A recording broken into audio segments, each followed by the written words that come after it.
Hinamak na manugang. Kabanata 47. Si Alex Dixon naman ay mukhang kalmado pa rin. Umiti siya at sinabing, I think nasa antique industry ka rin. Pero naisip mo na ba kung ano ang gagawin mo ngayon? Sino ang maglalakas loob na makipagnegosyo sa iyo sa hinaharap? Hindi ka ba natatakot na masira ang iyong reputasyon? Tsaka ang lakas naman ng loob mo na kaya mong agawin ito sa akin. Pagkatapos niyang magsalita, si Chin Aodong ay natigilan, at isang galit na galit ang bumungad sa kanyang mukha. Mayroon talagang hindi nakasulat na tuntunin sa mundo ng anti-gang, napakalinaw na alam niya ang tungkol sa panuntunang ito. Kung kakalat ang mga nangyari dito ngayon, malamang naiiwasan siya ng innkeeper na karaniwan niyang kinakaharap. Natatakot siyang masaktan ng ibang mga customer. Matiim na tinitigan ni Chin Aodong si Alex Dixon. Gusto niya talagang sipain ang mukha ni Alex Dixon. Gayunpaman, pilit niyang nilunok ang kanyang galit at nagngangalit na sinabi, sa tingin mo ba talaga gusto ko ang bato mo? Gusto ko lang malaman mo na ang mga antik ay hindi isang bagay na kayang paglaruan ng lahat. Mas mabuting mawala ka at umuwi sa bukid sa lalong madaling panahon. Kung hindi, madudumihan mo ang iyong estilo. Pagkatapos sabihin iyon, itinaas ni Chin Aodong ang kanyang manggas na may madilim na ekspresyon at itinaas ang kanyang braso sa harap ng mga mata ni Alex Dixon. Kinawayan niya ito at sinabing, buksan mo ang iyong mga mata aso ka at makita ng malinaw. Kinuha ko itong string ng jade nectar beads mula sa lingnan sa halagang 1.5 milyon. Ang malinaw na kamay ay kumikinang na pula sa ilalim ng sikat ng araw. Ang lahat ng mga tao sa paligid ay nagmulat ng kanilang mga mata. Tinitigan ni Zhang Sanmao ang pulse areas, at nanginginig ang kanyang lalamunan. Magandang bagay. Humph. Sinulyapan ni Chin Aodong si Alex Dixon na may panghahamak. Itinaas niya ang kanyang kwelyo at inilabas ang isang piraso ng jade na hugis calabash na nakatali sa kanyang leeg. Tingnan mo itong muli. Ang piraso ng jade essence na ito ay ibinigay sa kanya ng ama ni Emperor Sui bilang regalo para sa kanyang pagtanda. Ito ay ibinigay sa kanya ng 88 kilalang monghe upang buksan ang altar at bigkasin ang Buddha sa loob ng 108 araw. Ang piraso ng jade na ito ay palaging nasa tabi ni Emperor Sui. Nagkakahalaga ito ng 3 milyon. Kung isusuot ko ito sa aking katawan, kaya kong gawing mayaman ang mahirap. Nang marinig nila na napakalaki ng pinanggalingan ng long na jade na ito, ang mga tao ay nagunat ng kanilang mga leeg at nag-agawan upang makita ito. Si Zhang Sanmao ay tuwang-tuwang pinitik ang kanyang ilong na parang sinampal siya. Nakatitig ng diretso ang kanyang mga mata sa jade gourd. Puno ng kasakiman ang mga mata niya, parang gusto niya itong lamunin ng buo. Hinawakan ni Chin Aodong ang jade gourd sa kanyang kamay at minisyon si Alex Dixon, hindi mo kayang bumili ng isang piraso ng damit, ngunit gusto mong makipaglaro sa mga antik. Sarcastic ang tono niya. Ang mga tao sa paligid ay nakatingin kay Alex Dixon oras-oras. Sa katunayan, si Alex Dixon ay hindi mukhang isang mayamang pamilya. Nakasuot siya ng pinakakaraniwang puting t-shirt, maong, at isang pares ng sapatos na pang-sports. Wala siyang pinagkaiba sa isang binata na nagtatrabaho. Ang kasuotan ni Chin Aodong ay mukhang ordinaryo at karaniwan, ngunit ang sinumang nakakaalam sa industriya ay malalaman na ang kasuotang ito ay mahal. Ito ay ginawa lamang sa kamay, at ito ay hindi bababa sa 6 na numero mula ulo hanggang paa.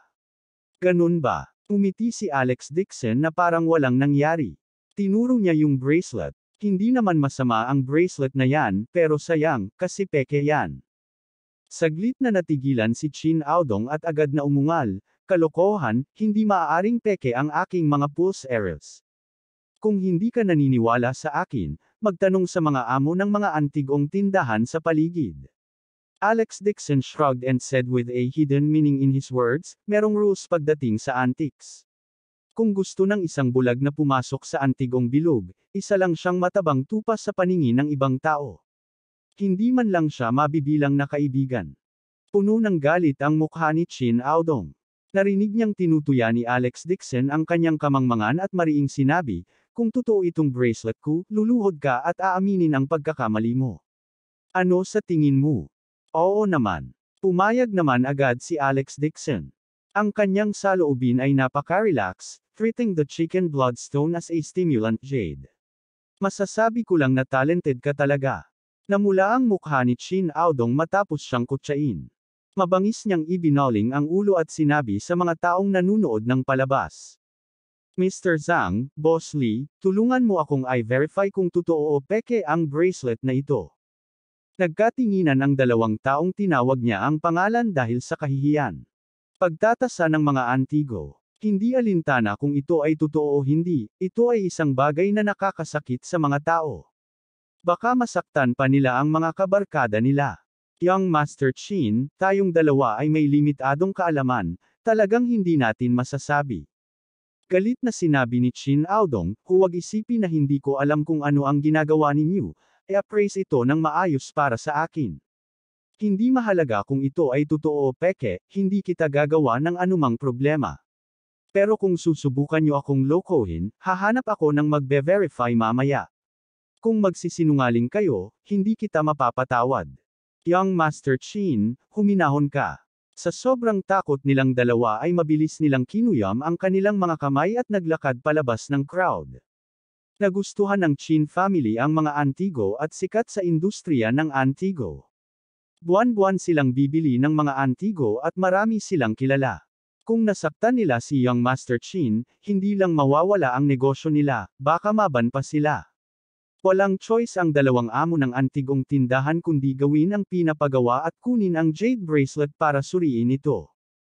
Makalipas ang ilang minuto, tuyong tawa ang isa sa mga may-ari ng tindahan habang nanginginig. Young Master Chin, tama ang nakababatang kapatid na yon. Iyong bracelet. Magsalita ka. Malamig na sigaw ni Chin Aodong. Natakot ang amo kaya mabilis niyang sinabi, ang iyong pulse heiress ay talagang bato ng dugo ng manok, hindi jade. Nang siyang matapos magsalita, namula ang mukha ni Chin Aodong at mabilis na namula, na para bang sinampal siya sa harap ng lahat. Gumalaw ng ilang beses ang kanyang lalamunan na parang magagalit. Ang dalawang amo ay mabilis na umatras pabalik sa karamihan sa takot, hindi na nang ahas na ipakita muli ang kanilang mga mukha. Umiti si Alex Dixon at sinabing, ngayon naniniwala ka na sa akin, tama. 1.5 milyon para sa isang string ng mga bato. Napakayaman mo talaga. Nagkamali ako sa pagkakataong ito. Kinagat ni Chin Aodong ang kanyang mga ngipin at sinabing, hindi ba 1,500,000 lang? Sa tingin mo, kakapusan ako ng ganitong halaga. Kahit peke ang bracelet ko, itong jade gourd ko ay laging totoo. Talagang authentic ito. Si Chin Aodong ay may 100% tiwala sa jade gourd na ito. Dahil naghahanap nga siya ng mga eksperto para tasahin ito. Ang jade na ito ay talagang isang mataas na kalidad na sinaunang jade. Ang panahon na nahukay ito ay ang dinastiyang Soi. Malamig nang umuso si Alex Dixon. Upang makapagsuot ng napakasamang bagay bilang isang kayamanan, natatakot ako na walang sinuman sa mundo ang makakahanap ng pangalawang tanga na katulad mo. Anong sabi mo? Nagbubuga ka lang ng kalokohan. Umungol si Chin Aodong, lumalabas ang mga ugat sa kanyang noo. Malumanay na sinabi ni Alex Dixon, ang tulis na bagay, talagang inilapit mo ito sa iyong katawan. Maswerte ka na hindi ka papatay.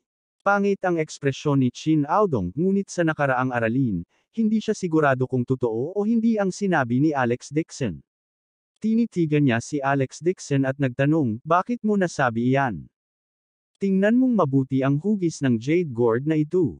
Malamig na sinabi ni Alex Dixon, noong kinokolekta mo ang jade, hindi mo ba nasuri kung ano ang hugis ng jade?